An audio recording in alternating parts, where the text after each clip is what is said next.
गांव की एक छोटी सी झोपड़ी में एक गरीब परिवार रहता था। परिवार के सदस्य थे पिता रामू, माँ श्यामा और उनके दो बच्चे मुन्ना और गुड़िया। वे अपने छोटे से जीवन में खुश थे, लेकिन गरीबी उनके जीवन को कठिन बना देती थी। रामू गांव में मजदूरी करता था और श्यामा घर का काम करती थी। मुन्ना और गुड़िया शाम को खेलने जाते थे। वे अपने माता पिता की मेहनत देखते थे और खुश रहने की कोशिश करते थे। मुन्ना और गुड़िया को पढ़ाई का बहुत शौक था। वे अपने पिता की कमाई में से थोड़ी थोड़ी बचत करके खरीदी गई किताबों से पढ़ते थे। वे दोनों जानते थे कि शिक्षा ही उनके जीवन को बेहतर बना सकती है।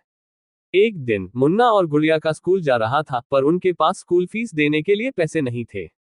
रामू और श्यामा बहुत चिंतित थे। फिर भी उन्होंने हिम्मत नहीं हारी और अपने बच्चों के भविष्य के लिए संघर्ष करने का फैसला किया।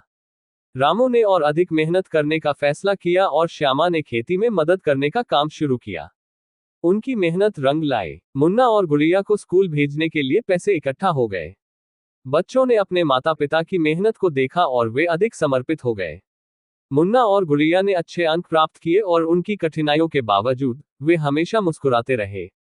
वे अपने माता पिता की आशा को निराश नहीं होने दिए। वर्षों बाद मुन्ना और गुड़िया बड़े हो गए। मुन्ना ने इंजीनियरिंग की पढ़ाई की और गुड़िया ने शिक्षक बनने का निर्णय लिया। उन्होंने अपने माता पिता की सच्चाई को समझा और उनकी समर्पण को सम्मानित किया। वे अब अपने परिवार को समर्थन करने में सक्षम थे और उन्होंने अपने माता पिता के लिए एक नया घर बनवाया। रामू और श्यामा की आंखों में आंसू थे, लेकिन ये आंसू खुशी के थे। अंत में उनका संघर्ष और समर्पण उन्हें उनके सपने साकार करने में मदद करा। ये कहानी हमें ये सिखाती है कि कठिनाइयां सिर्फ अस्थायी होती हैं। अगर हमारी संकल्पना मजबूत हो तो हम किसी भी समस्या को